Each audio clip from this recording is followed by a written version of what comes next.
2 లక్షల ఉద్యోగాలు ఇస్తామన్నాడు, ఇస్తాడా? ఇయ్యాడు.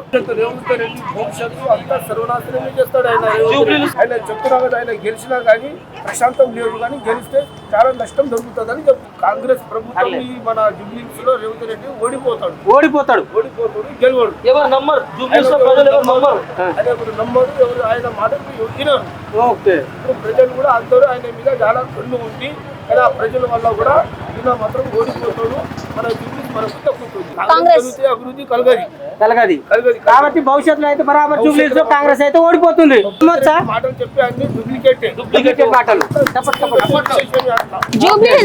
జూబ్లీహిల్స్ లో కాంగ్రెస్ ప్రభుత్వం గెలిస్తే మైనారిటీలకు న్యాయం జరుగుతుందా? ముస్లింలకి అన్యాయమే జరుగుతుంది, చెడు మాత్రం జరుగుతుంది, కానీ ఆ న్యాయం మాత్రం జరగదు.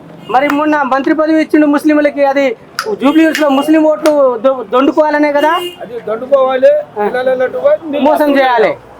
నిరుద్యోగుల పైన కాంగ్రెస్ ప్రభుత్వం కుట్రలు చేస్తున్నదా? అది నిరుద్యోగుల పైన కాంగ్రెస్ ప్రభుత్వం కుట్రలు చేస్తున్నదా? కుట్రలు చేస్తున్నారు. కాంగ్రెస్ ప్రభుత్వంలో మన నిరుద్యోగులకు మాత్రం అన్యాయం చేస్తున్నారు.